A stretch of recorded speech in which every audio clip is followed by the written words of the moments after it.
सिंध मुंहिंजी अम्मा चैनल ते तव्हां सभिनि जो स्वागत आहे। अॼु असां ॿुधंदासूं श्रीमद् भगवत गीता जे चौथे अध्याय खे। ओम श्री परमात्मने नमः। अध्याय चौथो।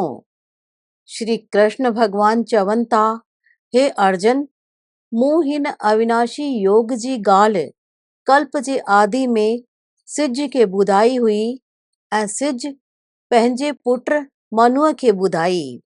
पोइ मनुअ पंहिंजे पुट राजा इक्ष्वाकुअ खे ॿुधाई। अहिड़ीअ रीति पुरखनि खां प्राप्त हिन योग खे राज ऋषिनि जातो।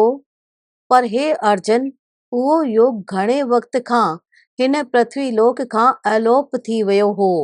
उन्हीअ योग जो ई मूं तुंहिंजे लाइ वर्णन कयो आहे, छो त तूं मुंहिंजो प्यारो भगत ऐं सखा आहीं। ऐं ही योग ॾाढो सुठो ऐं तमामु भेद जो विषय आहे। अहिड़ीअ रीति भगवान श्री कृष्ण जा वचन ॿुधी अर्जुन पुछियो, हे भगवान, तव्हांजो जनम त हाणे हिन द्वापर युग में थियो आहे ऐं सिज जो जनम त आदि काल खां आहे। उन खे इहो योग जो ज्ञान तव्हां कल्प जे आदि में ॾिनो हो, इहो मां कीअं मञां। तंहिं ते श्री कृष्ण भगवान चवनि था, हे अर्जुन, मुंहिंजा ऐं तुंहिंजा त घणा जनम थी चुकिया आहिनि, पर तूं उन्हनि सभिनि खे ॼाणंदो नाहीं। मां ॼाणंदो आहियां। मुंहिंजो जनम आम रिवाजी माण्हुनि जहिड़ो नाहे। मां अविनाशी स्वरूप अजन्मो हुअण खां पोइ बि ऐं सभु प्राणियुनि जो ईश्वर हुअण ते बि पंहिंजी प्रकृतिअ खे आधीन करे योग माया सां प्रगट थींदो आहियां।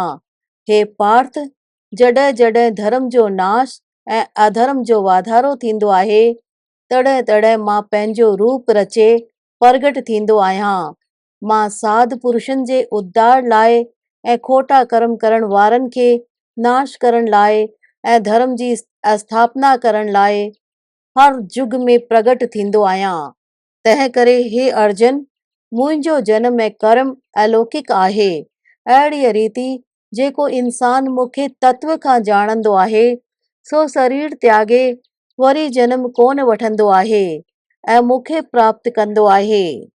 हे अर्जुन, पहिरियां बि मोह डप ऐं किरोध खे छॾे मुंहिंजी शरण में आयल घणा पुरुष ज्ञान रूपी तप सां पवित्र थी मुंहिंजे स्वरूप खे प्राप्त थी रहिया आहिनि। छो त हे अर्जुन, जेको मूंखे जीअं सुमरंदो आहे, तंहिंखे मां बि तीअं ई सुमरंदो आहियां। हिन भेद खे ॼाणण वारा सियाणा माण्हू हर तरह सां मुंहिंजे मार्ग ते ई हलंदा आहिनि। जेके हिन मृत्यु लोक में कर्मनि जो फल चाहींदे देवताउनि जी पूजा कंदा आहिनि ऐं उन्हनि जे कर्मनि सां संदन सिद्धि बि जल्द मिलंदी आहे, पर मुंहिंजी प्राप्ति संदन कोन थी सघंदी आहे। तंहिं करे तूं सभु छॾे मुंहिंजो सुमरण कर। हे अर्जुन, गुणनि ऐं कर्मनि जे आधार ते ब्राह्मण, खत्री, वाणिया ऐं शूद्र मुंहिंजा ई बणायल आहिनि।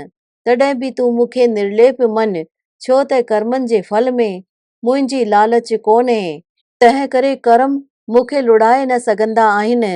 साॻिए नमूने जेको मूंखे तत्व खां ॼाणंदो आहे, सो बि कर्मनि में बदिजंदो नाहे ऐं पूर्बिले मुक्ति प्राप्त कयल पुरखनि पारां बि अहिड़ा कर्म कया विया हुआ। तंहिं करे तूं बि तहिड़ा ई कर्म कर। पर कर्म छाहे ऐं अकर्म छाहे, इन्हीअ ते अकुल वारा माण्हू बि भरम में आहिनि। तंहिं करे सा ॻाल्हि तुंहिंजे लाइ खुलासी करे ॿुधायां थो, जंहिंसां हिन संसार बंधन खां तुंहिंजो छुटकारो थी वञे। कर्म ऐं अकर्म ॿिन्हिनि जो स्वरूप ॼाणणु घुरिजे ऐं मन कयल कर्मनि जो स्वरूप बि ॼाणणु घुरिजे, छो त कर्मनि जी गति ॾाढी निराली आहे। हे अर्जुन, जंहिंजा सभु कम कामना ऐं संकल्प खां छूटल आहिनि, अहिड़े कर्मनि वारे पुरुष खे ज्ञानी जन बि पंडित कोठींदा आहिनि। जेको इंसान सदाई परमात्मा जे परमानंद सां भरियल आहे, सो कर्मनि जे फल खे त्यागे चङे नमूने कर्म कंदे बि कुझु न कंदो आहे। जंहिं पंहिंजे अंतर मन ऐं शरीर खे जीते वरितो आहे ऐं सभिनी भोग वारे साधननि खे त्यागे छॾियो आहे, अहिड़ो निष्काम पुरुष रुगो शरीर जा कर्म कंदे बि पाप जो भागी कोन बणिजंदो आहे। पंहिंजो पाण जेकी मिले तंहिंमें ख़ुशि रहण वारो ऐं ख़ुशी दुख जलन आदि खां छुटल सिद्धीअ असिद्धीअ खे हिकु जहिड़ो मञण वारो इंसान कर्म करे बि बंधन में ॿधजंदो न आहे, छो त मोह खां छुटल ज्ञान सां भरियल चित वारे मुक्त पुरुष जा सभु कर्म नाश थी वेंदा आहिनि, याने उन ते कर्मनि जो प्रभाव कोन पवंदो आहे।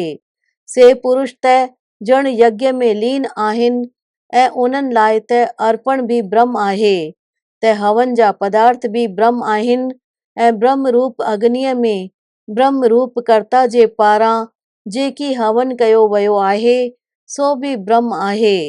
तंहिं करे ब्रह्म रूप में मगन कर्म कंदड़ खे जेकी मिलंदो आहे सो बि ब्रह्म ई आहे ऐं ॿिया योगी जन देवताउनि जे पूजन रूपी यज्ञ खे चङे नमूने कंदा आहिनि, त के परब्रह्म परमात्मा रूपी अग्नीअ में यज्ञ सां ई यज्ञ खे हवन कंदा आहिनि, के इंद्रियनि जे विषयनि खे अर्पण कयल बुद्धीअ सां लोक सेवा में लॻल रहंदा आहिनि, के पंहिंजे धर्म जे पालन रूपी तप में लॻल रहंदा आहिनि, त के विर्त नेम में लीन थी नाम जो जाप कंदा आहिनि। अहिड़ीअ रीति जिन जा पाप नाश थी विया आहिनि से सभु पुरुष यज्ञ खे ॼाणण वारा आहिनि। हे अर्जन, यज्ञ करे ज्ञान जे अमृत खे भोगण वारा योगी राज सनातन परब्रह्म परमात्मा खे प्राप्त थींदा आहिनि ऐं यज्ञ खां मुंहुं मोड़ियल पुरुष खे त मनुष्य लोक में बि सुख कोन मिलंदो आहे, त पोइ परलोक में त सुख मिलण जी ॻाल्हि ई न आहे। अहिड़ा घणनि तरहनि जा यज्ञ वेदनि में विचूर सां ॿुधाया विया आहिनि, उन्हनि सभिनि खे शरीर मन ऐं इंद्रियनि सां पैदा थियण वारो ॼाणे निष्काम कर्म योग सां माण्हू संसार जे बंधन खां मुक्त थी सघंदो आहे। हे अर्जन, लौकिक शयुनि सां सिद्ध थियण वारे यज्ञ खां ज्ञान रूपी यज्ञ हर तरह सां श्रेष्ठ आहे, छो त हे पार्थ ज्ञान ई सभु कर्मनि जी ऊंचे में ऊंची जाइ आहे। तंहिं करे तत खे ॼाणण वारे ज्ञानी पुरुषनि खां चङे नमूने दंडवत करे सेवा ऐं सुठे भाव सां सवाल करे उन ज्ञान खे ॼाण। हू मर्म खे ॼाणण वारा ज्ञानी जन तोखे ज्ञान जो उपदेश कंदा, जंहिंखे ॼाणे तूं वरी मोह खे प्राप्त न थींदे ऐं हे अर्जन, ज्ञान सां चेतन रूप थी मूंखे पोइ सचिदानंद स्वरूप में ॾिसंदे। जे तूं सभु पापनि खां बि वधीक पाप करण वारो आहीं त बि ज्ञान रूपी ॿेड़ीअ सां बेशक तूं चङे नमूने पार थी वेंदे।